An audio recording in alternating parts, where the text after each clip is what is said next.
Okay, go ahead.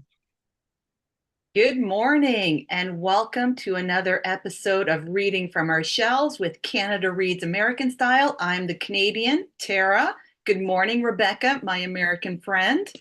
You had to force me to admit I'm American. Oh, All sorry. right. I'm like, oh no, what's wrong? On a, You're a I'm good I'm like American. It's okay. I'm Hungarian by my mother's side of it. Oh, that's not actually any better. Now that I think about it, I'm a Canadian wannabe. How's that? That's right. That's good. That works. Okay. That works. All right, excellent. So it has been a long time. It's been like, oh my gosh, it's got to be like 2 months since we've done one of these, right? Yeah, Like I think pre so. Canada Reads back in Yep. March. It's been a long time. So this is just a little refresher, an episode in which we share books that we've read from our actual shelves as we try to whittle down our TBR. And Mhm. we use you guys to hold us accountable. Yeah, Kind of, kind of. yeah. Yeah, whatever. It all goes. There's really no accountability because we do whatever we want in the We do whatever. end. Yeah, if you Yeah, know us at all, you know we go rogue. We go we rogue. do. So We change the rules. I like to change the rules. Anyway, do yeah. you want to start us off, Rebecca, I with one of do. your I current reads? actually do. I Yeah, usually will save my most impactful book for last. And I do have one that I think is pretty exciting, but I also want to share my most impactful read first. So when you and I, the last time we went to uh, Sarnia to the Bookkeeper, my favorite independent bookstore in Canada, close by to me, I bought this because I thought the cover was so cool. It's like a wood cover, or not probably real wood, but whatever the stuff is. And yeah. it's hard to see it, but it's the eyes and the impossible. And there's a dog right in the center. And this was written by Dave Eggers, and it was published in 2023. It won the Newbery Award in 2024, which that's the Children's Fiction Award. And well, yeah, I think it's fiction for American writers. And I picked it up because I just love the cover so much. And it actually Yeah. had been on my TBR. So when I saw this one, I was like, gotta have this edition. Well, it's about Johannes, a dog who all these animals live in this urban park, or this, yeah, it's kind of an urban park.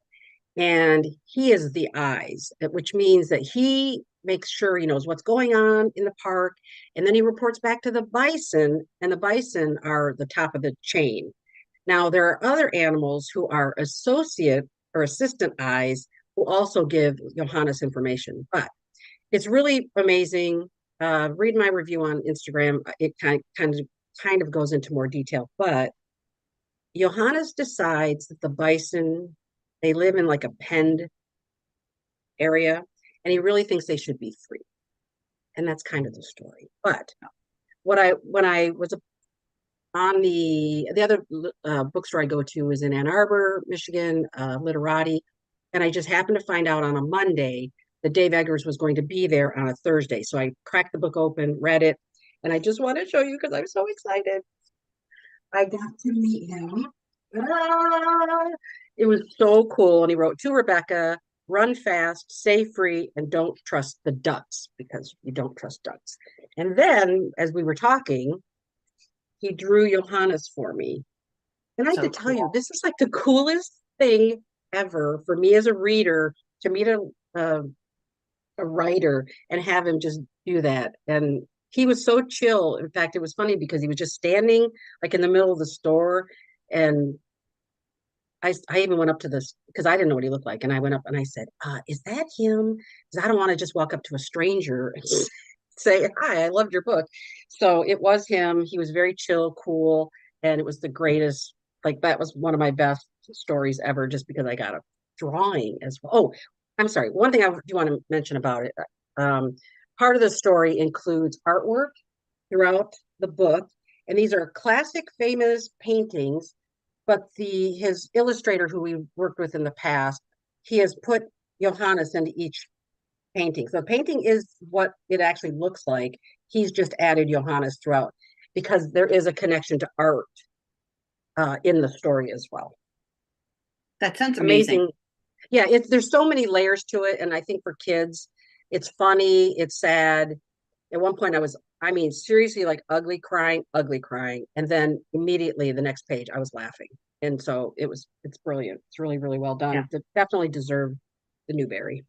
Yeah. I remember your excitement when you found that book at the bookkeeper, because I think you had already gone and found your books that you wanted to buy, and you Yes, had purchased them, and I was then in line, or may have still been looking, going, oh, I've made my final decision. I got in line, and then you came up and you're like, look what I found.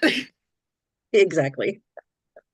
And then you went and made another purchase. So it was pretty awesome. Absolutely, absolutely. Yeah. And I'm glad I did. I would not, if you had not been, if you had been done sooner, I would never have found that book, but you were still shopping or going through your thing. And so then I started walking around. It's hard to, you keep walking in those stores, you'll always find many more things you want to buy, right? Which is Always. the best part of it. Yeah. Yeah.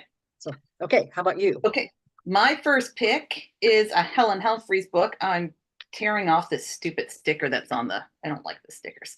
Anyways, so Helen Humphreys, I'm going through all of her backlist, and it's Coventry by Helen Humphreys. So it's a historical fiction. She writes a lot of historical fiction set during the World Wars, one and two, in England. And that's what this one is. It starts in 1940, November 14th, 1940, when Harriet has taken over the position of I can't remember the name of it, but a person who goes up on the roofs watching for basically the German planes that are going to drop bombs on Coventry.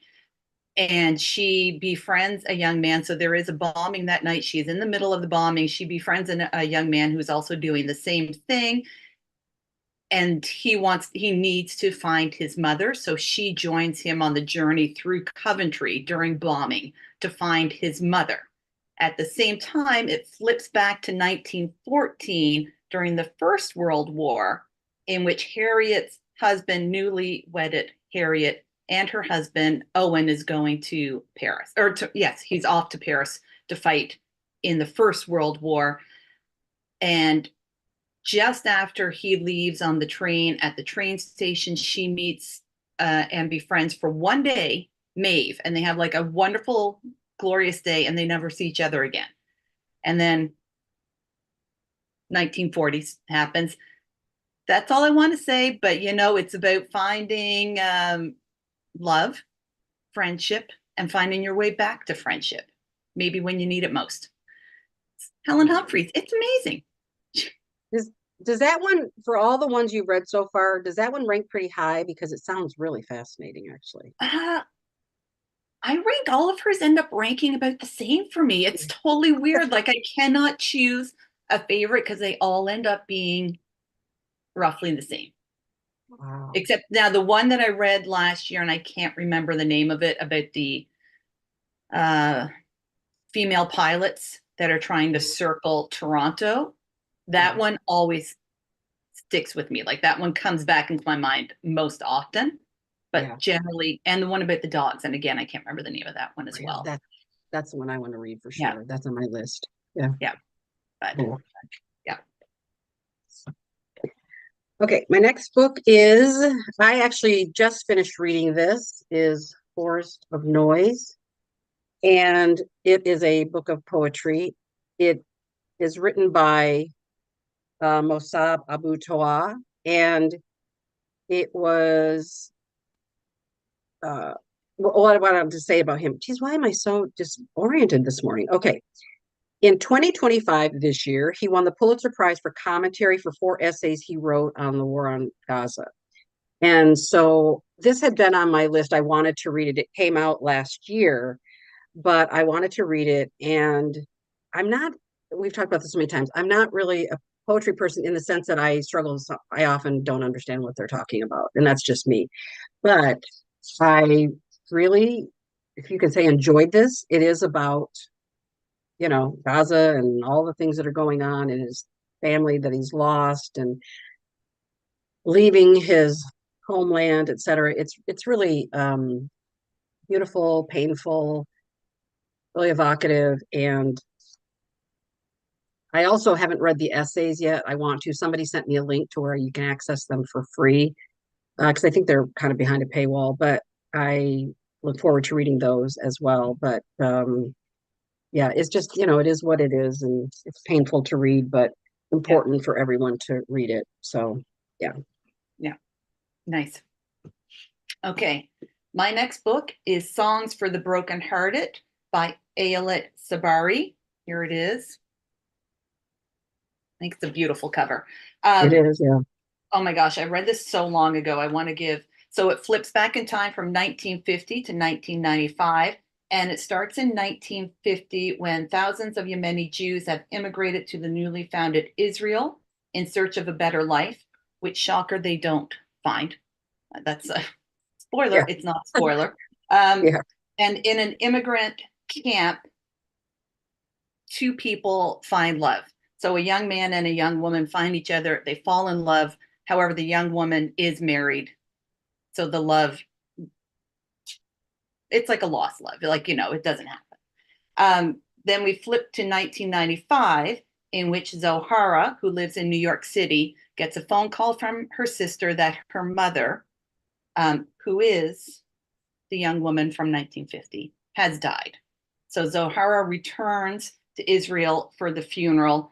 And while there, she's almost reacquainting herself with family members, with the city that she left, with a lost loves maybe, but most importantly, with her mother, because she finds out about the tradition of Yemeni women for singing. And through the stories of the singing and also, I think, letters that she finds her mother and finds out the person that her mother was, aside from being just a Mm. mother.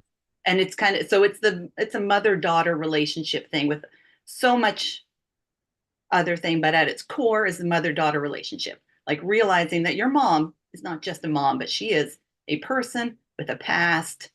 And yeah, so I really loved it. Um, I love those kind of books because, if we don't often see that side of another character, and it's nice Yeah, to be able to go, oh, that, like, for example, well, that's yeah, why they're really messed up. Oh, now I understand why they were this way, because you get insight into who they were. yeah, yeah. I loved it. And in addition, like it's one of those books too where I was like, I don't know anything about this part of history or these people. So you do like little deep dives, which you and I both love doing, little Yeah, like mini deep dives as we're reading books. So yeah. I think she also has a collection of short stories, which might be The Art of Leaving, I think that's called. But I think this is her debut novel. There we go. Nice, nice, nice, nice. This book I'm currently reading, and I've been reading for a while. And I mentioned it before because I did not know how to pronounce it, but it is Stories Left in Stone, Trails and Traces in Cáceres, Spain. And it's by Troy Nahumko.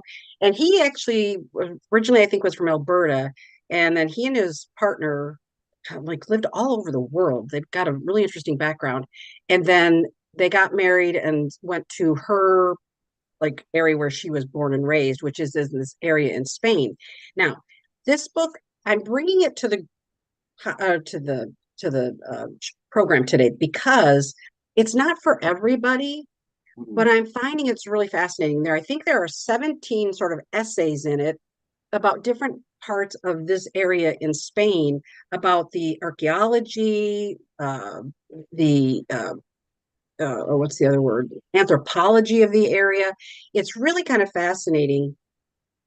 But again, I don't know if it's for everyone. I find it really fascinating. The last story I read that I wanted to just mention, he talks about this little sliver of land at the Portugal-Spain border and how during the war, um, people fled Spain and went to Portugal. And then the Portuguese government said, yeah, we're not going to help you. We're not helping you refugees at all. And so the people in the community stepped up and took them in. There were 3,000 people, I think it was, that came across the border, and the community took care of them. And he said to this day, the Spanish people have a love for that region of Portugal because of what the people did, because the government refused to do it, right? Yeah. So anyway, I just thought that was a really fascinating story. So each story, maybe it's like 20 pages or something like that. I'm not sure. But anyway, I'm finding it really fascinating, but I don't know that I would recommend it to everybody. But if you're interested in that kind of like micro history of a Yeah, region, it's absolutely fascinating. So I just wanted to give that one a shout out. yeah, yeah. Okay, this is a sharp turn from my fiction reading from the first two. It is go the angel, the Angel of Indian Lake by Stephen Graham Jones. So this is the third and final installment in the I think it's just called the Indian Lake trilogy. Yep, the Indian Lake trilogy. So the first was My Heart is a Chainsaw. Second, Don't Fear the Reaper, and then the Angel of Indian Lake with my beloved Jade Daniels is back in this one. So funny. Like, I love Stephen Graham Jones anyways. So it's scary, but it is gory. It's like a slasher. It really, from the first book to this third book, the violence and the gore really, like, it ramps up. Like, the first book is like a slow burn kind of thing, and then you get the gore at the end. The second book was kind of like building a little bit, and you get the gore earlier, but just and it, this one right from the beginning was like bam, slasher. He's boom, boom, boom. So, and I loved it. It sounds so weird to say that, but then I went and I'm like, I found an interview with him, an article that he in which he did an interview, and he said it's like a trilogy in a horror, like a film, would be the same way, and it's ramps up. So he's like, by the time you get to the third one, it's just, or not a trilogy, but a horror film itself, like a single horror film. In you split the movie in three parts. By the time you get to the third, it's just full on slasher. And he's like, so that's what he did with this trilogy. So I love him. I love what he has to say, even among all the gore and the grizzle and the blood and bone shards, like he always has something to say.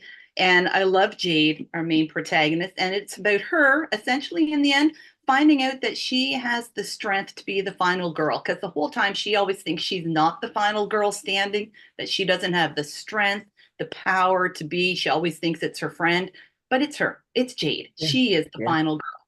She's amazing. The fierce girl character. I love that. Fierce Yeah. girl. Awesome. My next book is Cocktail by Lisa Alward. Alward, yeah. And it actually was published in 2023. It's a debut collection. It was also longlisted for the Carol Shields Prize for Fiction in 2024. So I think I love that when an author comes out with their first and then it gets a prestigious award nomination like that. That's pretty amazing. I will just say this: it's set in it says it's the swinging 60s is when it's set. I did start reading it, but then I was reading other things, so I'm gonna have to go back and kind of refamiliarize myself with it. But it says these intimate, immersive stories explore life's watershed moments in which seemingly insignificant details and the most chance of encounters come to exert a tidal pull. And I will say, the beginning that I read, I really, really enjoyed. So I would highly recommend this. I'm confident it was nominated. So I'm confident I'll enjoy it all the way through to the end. Yeah. And that's a collection, it's a short story, did you say? Yeah, it's a collection of short stories. And I think there are, let's see here, 12 stories. Nice. Yes. Yeah, she specializes, it sounds like, in short fiction. And this is her debut collection of short fiction. So cool. Yeah, and this is one I was at the bookkeeper and I was just looking at the shelves and I just pulled it off the shelf and thought, oh, this sounds interesting. And then I found out after I bought it that it was nominated. So yeah. Cool. I brought a couple of collections of short stories as well. So the first one right here, Notes Towards Recovery by Louise Ells. It's a beautiful cover. So yeah, it is. we are big fans of Louise. You've read her most recent novel. This is her short story collection, which is a little older, I think 2017. I can't remember if it's that old. Anyways, she's fantastic. Why do we not hear more about Louise in Canadian literature? So she's in Ontario. Yeah, I agree. I was thinking there are 3 women that we've read recently or that I've read. I'm not sure if you've actually read them yet, except for Louise, but there's Marian Agnew, Lucy Black, and Louise, three amazing writers out of Ontario that we just Yeah. really just love their work. So yeah, I'm looking forward to reading that one. And Lies I Told My Sister is Yeah. Louise's book that I Right. read, and then I did interview her for the podcast, and I loved that book. So I'm really excited to hear that you enjoyed this one too. Yeah, I did. I will just quickly say that the theme is grief. So all the stories revolve around grief and loss with strong female characters, which I love. They're heartbreaking. A lot of them are heartbreaking, which I also love, with a Hmm. strong sense of place. I love it when I feel like I am in the woods of Ontario or on the shores of Nova Scotia. Like she's got a really vivid sense of writing place, which I love. And yeah, there we Yeah, go. Yeah. I love that too. All Yeah. those things you just said, I agree 100%. My next one is actually an art. Oh, So yeah. it is Drinking the Ocean. And this actually just dropped May 6th of this month. This year, May 6th, 2025. And I haven't read it yet, but it is on my TBR. I mean, it's high on my TBR. It just says the day after his 33rd birthday, Murad spots a familiar face at a crowded intersection in downtown Toronto. Shocked, he stands silently as Sophie, a woman he'd fallen in love with almost a decade ago, walks by, holding the hand of a small child. He turns and descends the subway steps to return home to his wife. As the past washes over him and he is taken back to the first time they met. The story moves between Lahore, London, and Toronto, and that one just kind of grabbed me. Yeah. So I'm looking forward to reading this one. So Yeah. I'm intrigued by that one too. yeah. Okay. My second short story collection, also an amazing cover. So there we go. Oh, I love that. And it is Never Whistle at Night, an Indigenous dark fiction anthology, edited by Shane Hawk and Theodore C. Van Alst Jr. Oh, with an introduction by Stephen Graham Jones.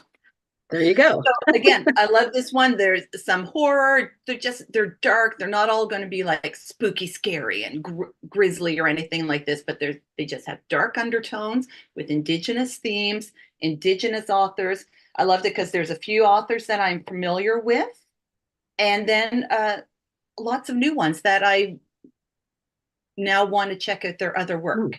So yeah, I really like this. So like, oh, like Darcy Little Badger, who I've not read, but I think that Oh, you've read one of their books, yeah, right? yeah. Rob Rice has a story in here. Tommy Orange, David Heska Wombley Wyden has I a short love story. him. I love him. Yes. So there's like, oh, Richard Van Camp. Oh yeah, that was a good one. Wow. It's a Yeah, heck of a collection. it is a heck of a collection. It was really, oh, Nick Medina, Cherie Demeline. Like it's a It's great everybody. collection. So So there you you go. finished it? You read it and Yeah, finished it? Oh, you did. yeah. And then what year was that published? That's amazing. That is Um, an incredible collection. 2023. Wow. Yeah, yeah, it is. So if you like short story, if you're enjoy Indigenous literature, you want to expand your short story reading and reading of Indigenous authors, then there you go. It's a And you great can't go introduction. wrong. Yeah, and you can't go wrong with all those authors because if that's your introduction into Indigenous literature, you've got the best of the best right there. Yeah, Holy totally. baloney, that's Yeah, amazing. it is. It's a great introduction. And I will say that I watch a lot of TikTok videos, and every time somebody's in a creepy area, people in the comments always go, "Don't whistle. Whatever you do, don't whistle at night." So yes, never whistle No, out in the never woods. whistle at night. Never, never do that. Yeah. Okay. So this is another one that, and actually I have to laugh because two of the books I've read in my stack, one I'm currently reading, well, two I'm kind of currently reading, and the rest are just books on my TBR. But this one also is high on my list. I want to get these arcs done, and actually it's not an arc, it's the actual book, but it's A Song for Wildcats Oh, by yes. Caitlin Galway. And it is a collection of, it's really interesting because it says, let me find it, it's 5 long form stories. They are uncanny portraits of heartache and resilience from one of the country's most exciting authors. And let's see here. she has won or been nominated for numerous prizes. She lives in Toronto. And I got this one through our good friend Helen. And let's see, I wanted to say something else about it. Blah, blah, blah. I can't remember now. Yeah, just that it's like longer sort of short stories, sort of. Okay. Yeah. But anyway, I'm looking forward to it. Yeah, I'm intrigued by that one. I didn't know you had a copy of it. So Yeah. And actually, I was thinking it was the arc, but then I realized, oh, it's the actual book. But anyway, oh, I know what I wanted to say. So this one also, maybe I've already said it. It came out this month. So okay. May. So I'm not sure what day in May, if it's actually literally out or if it's still coming out later in the month. But that one is also another one that's very high on my list to read. Yeah. Yeah. I want to read that one too. That one when I think it has been published because I feel like Hawley sent us an email like for the Oh, like publication for the date, publication. I Yeah, think. I've So missed a few of those. Yeah. I yeah, didn't get having those read first two. that email, I was like, oh, that sounds really good. Yeah. Yeah. Okay, I'm bringing some poetry today too. So that by local author Kelly Watt. Yeah. The Weeping Degree, How Astrology Saved Me from Suicide. This book took me, I think I brought it to our most recent like audio podcast that we did, but I think it deserves being brought again to the YouTube. I want to get it out there. Mostly because we are May, right? So April was Poetry Month. And this one took me a long time to read. I finished it recently, either April or beginning of May, but I'd started it in December. Sorry, I pronounced that odd.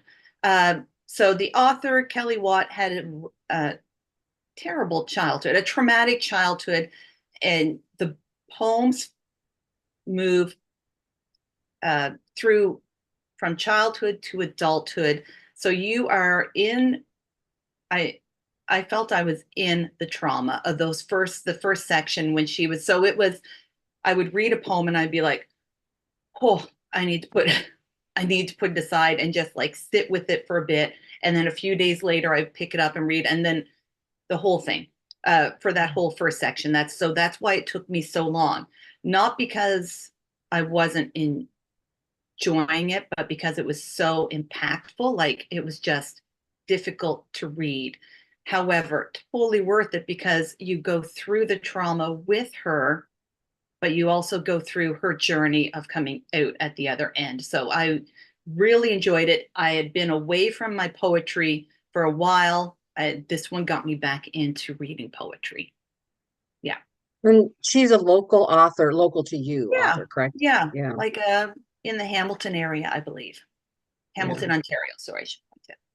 Yeah. Yeah. Wow. Do you think I could read that one?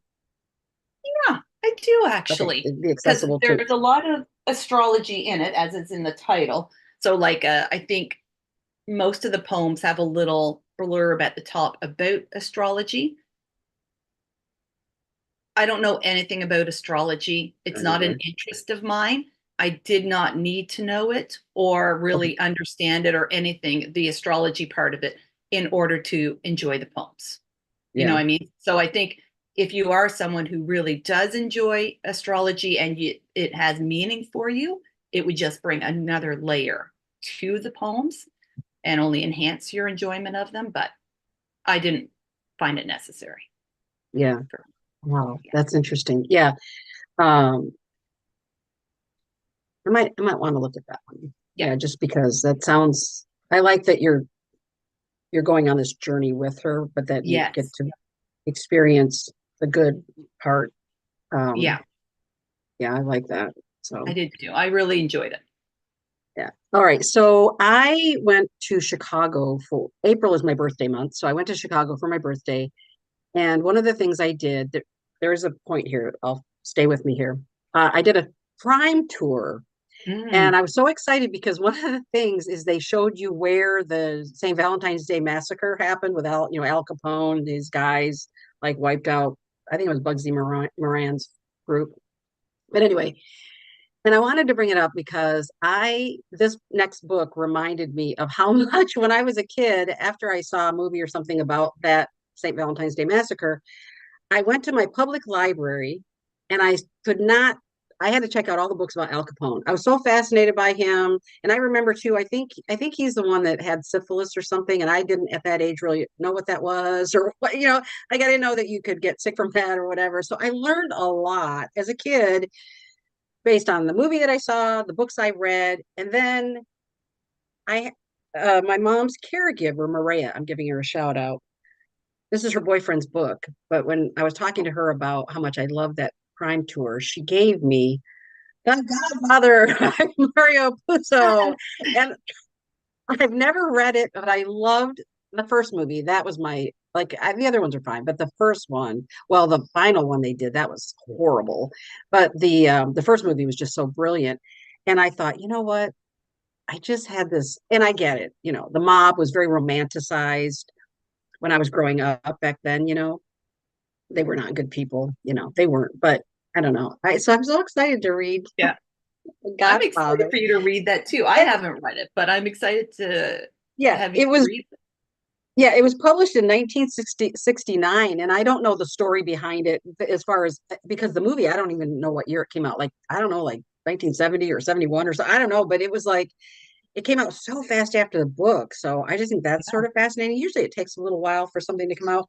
And this one has an introduction from with Francis Ford Coppola, but the only thing is I don't know that I'm going to read it because actually, when I looked at the intro, it was like, it's pretty long, and I don't really know that I care that much about the connection to the movie as Mhm. much as I just want to read the story. And I also, it's been so long since I've seen the original movie that I think I'll just enjoy the story. And if it doesn't go in the same direction as or if the movie diverts from diverges from the book, I don't really care because that's one of the things that really bugs me. But yeah, I just thought it would be really fun to read The Yeah. Godfather. Very cool. I can't wait to hear about that. That's awesome. Yeah, yeah. Yeah, so it's kind of like horror with all the Yeah. dead Oh, bodies, yeah. probably. Like true It's a life different horror. take on it. Exactly. Yeah. Yeah. Yeah. So I'm going moving on to my nonfiction. And the first one, oh my gosh, I got another beautiful book. This. Yeah. So that is The Serviceberry, Abundance and Reciprocity in the Natural World by Robin Wall Kimmerer, who is the author of Braiding Sweetgrass. Again, it's another beautiful book inside too, because it has beautiful illustrations. And it's just a short little book. And it is essentially, I mean, she can say it so much better than I can. So the Serviceberry, so in our world of consumption and capitalism, she uses the Serviceberry as an example of the gift economy, in which Mm. so gratitude and reciprocity are the currency of the gift economy. And in a gift economy, the currency in circulation is gratitude and connection rather than goods or money. And the prosperity of the community grows from the flow of relationships, not the accumulation of goods. So it's got all these little essays just of how we can change our economy slightly, just in small ways. And it might be like she, in one point, uses the example of a farm stand that's in her community that just that household will have an abundance of vegetables and they will just put out a table at the side of the road Mm. with just the extra vegetables so that you can just take. And then you give back in another way. You make a loaf of bread and you give it back to someone else. Like it's a beautiful book. I wish it was like that the right people would read the book and listen, and maybe we could have a little, something happen in our policies and way that we move through life. But, Yeah. there's always hope. There's always hope. That's why we read. That's really interesting because I have something like that goes on in my life. I just have to share this. I have a lot of things that I might buy and then I'm not a material person. Like I don't buy a lot of stuff, but so when I buy something, I keep it till it just completely falls apart or dies or cannot be Me used too. by anymore. But I take really good care of it. And every once in a while I go, God, I just need a change. So I will my mom has all these really lovely friends that she plays cards with, her really close friends. And I'll say to my mom, I don't want this anymore. Do you think anybody wants it? And every time somebody has accepted whatever it was I had that I no longer wanted. And then her friends have gardens and we get food all summer long. They give us so many things. So I feel like we're kind of doing that in this little like micro way here, just You between my are. mom and her friend. Yeah, her friends. And it makes me feel really good that the stuff I've given them, they can really use. And then also I'm so certainly benefiting because I can't have a garden because I have my squirrels and they dig everything up. So yeah. Nope, So that yeah, is so we're kind of doing it. that is it Oh, exactly, Rebecca. That's I awesome. love that. And so let me ask you, how many stories are in there? How many essays are in there? Do you mind like just I'm just Yeah. curious because what was interesting is when I read Braiding Sweetgrass, uh I was expecting this book to sort of be as big as Braiding Sweetgrass, to be honest. And when Mhm. I saw it, I was like, Yeah. oh, it's like a much smaller Yeah, book. I don't even know if you know what? Oh, it doesn't really list them. It doesn't list them. They just kind of the end, and each one begins with an Oh, illustration, like on the next page. Then you'll have an essay, and then like of just natural oh, drawings, nature I want to drawings. buy that. Yeah, I want to Oh, it's buy that. That beautiful. looks really Yeah, beautiful. yeah. Okay. And I mean, I've like highlighted and lined all different kinds of passages. I mean, she's brilliant, right? Yep. She really is brilliant. So, Yeah.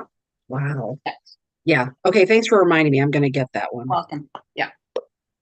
Okay. So my last book is one that Tara interviewed this author. And when she talked about this book coming out, I was excited and thought 100% I'm going to read this book. So the other day, oh, when I went to see Dave Eggers, I went upstairs to just look and I bought The Queen's Spade by Sarah Raughley. Yay. And I will just say just a brief thing. It said, a young lady can take only so many injuries before humiliation and insult forge a vow of revenge. The year is 1862, and murderous desires are simmering in England.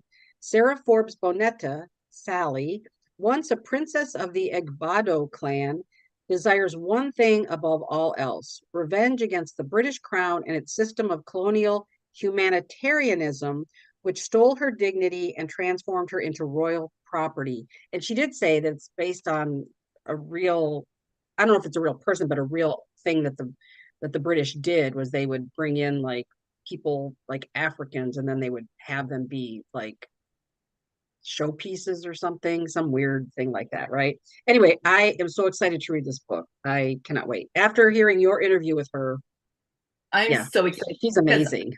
I also bought it very recently. So I was fortunate enough. So I'm in Burlington, Ontario, and beautiful Hamilton, Ontario is just like down the road from me. And they have an amazing festival every April called Gritlit. So a few weeks ago, I went one Sunday afternoon. It's a several days thing. Uh, check it out. If you're in the area, please check it out next year. And so I went one Sunday afternoon and I saw in person again our lovely Holly from River Street. And then, but Sarah Raleigh was also there, which is the other reason why I wanted to go on that Sunday afternoon. So I got to meet her in person. And so Nice. it was amazing. So I'm so excited that we're both going to be reading this book. Yeah, absolutely. Yeah. Awesome. Okay. My final book, fiction. Is this the last book? Do you have any more, or was that your last Nope, book? this is my Okay. last book. So this is one that we have both read. Mm. So we can both give our thoughts. So one day, everyone will have always been against this by Omar Akkad. That's his most recent book based on a tweet that he put out in 2023. So just 3 weeks after the bombardment of Gaza. And his tweet was, one day when it's safe, when there's no personal downside to calling a thing what it is, when it's too late to hold anyone accountable, everyone will have always been against this. And anyways, it's his breaking up with the West through witnessing what's going on over the last, oh my gosh, almost 2 years. So 18 months or so, right? Yeah. Yeah. Yeah. Yeah. And I just saw him. I had my laptop on and I just turned it on MSNBC because I was doing my checkbook or some crazy thing. And all of a sudden there Omar was being interviewed by that buffoon, I can't think of his name. Anyway, I can't stand that guy, whatever his name is on MSNBC. Anyway, and I was just horrified by how insulting the interview was. I mean, and in fact, I told Tara, I was so angry because it was like, what, 10 o'clock, I don't know, 8, 9, 10 o'clock at night or whatever. And I left you a voicemail because I was just ranting, and then I deleted it because I thought, you don't need to hear me ranting about it. But I think that's one of the things, Omar's point is that the spin of the story, and not just telling the truth. Tell the truth on both sides. Just, there's always going to be, a perspective. But when one of the perspectives is not being portrayed accurately, Yeah. what are we supposed to do with that? So I totally understand his breakup with the West, and although he lives, in Oregon, and he has to reconcile that, and that's part of the pain of everything that he writes about, because he has a family here. So it's highly, and I will say, when the book first came out, or at least the arc was available, there were people who really bashed him for some things, and I just felt they didn't read what he said accurately. So there were some things totally against him, but since the book published, there's just been so much more of books support, comments and reviews supporting what he wrote in the book. So yeah. I will say, like, just at the beginning of one of the chapters, this is when because you had talked about how the swing has, or how something, one side can be portrayed differently than the other side, just through the use of words sometimes, right? So he has a quote to start one chapter. On a British television network, a newscaster describes the scene at an Israeli checkpoint. Accidentally, a stray bullet found its way into the van ahead and killed a 3 or 4 year old young lady. Like, a 3 or 4 year old is not a lady. That is a child. That's a baby. But you purposely use the word lady to take away part of the harshness. You can't. But it's an attempt to be like, no, it's okay, because they're slightly older, so we don't know potentially what this person was going on to do. But it's a 3-year-old. But it's the same with, I just saw an interview with Mosab Abu Toha, and and that was, I think, on CNN. I just saw a clip of it. And he said, it's interesting that they are Israeli hostages, but they're Palestinian. I don't know. I can't remember what the term is, but he said, why are they not hostages? Was it prisoners? I think. Yeah. Prisoners. Oh, yeah, prisoners. He said, why are they prisoners? Why are they not both hostages? Yeah. And I thought that's exactly it. So that's what I'm saying is, when I heard that interview with Omar and this guy on MSNBC, I thought, even the way he posed his questions, the way and in fact, one of the things that made me kind of crazy, he said to him, his introduction was literally like, I read your book. He said, I don't agree with everything in it, blah, blah, blah. And I thought, I don't care. I don't want to hear your personal opinion about this book. And then at the very end of the interview, he said, now, some of you aren't going to like this book. He goes, I think everyone should read it, but it's going to make you angry. You're not going to like it. And I thought, shut up. This is what I can't stand about the 24-hour news cycle, is that we have too many opinions. I feel like, okay, I'm going to be like an old person here, but I want to go back to the days of like Walter Cronkite and Dan Rather, where they just told you the news. You know what I mean? Not the opinion stuff, but that horse is way, way, way out of the barn. Yeah, it is. Okay, there we go. That was some good reading. Good talk. Absolutely. Okay, thank you all for joining us. Go ahead. Yeah, and we will see you next month. We're back on track, so we will see you next month. We are. Okay, happy reading, everyone.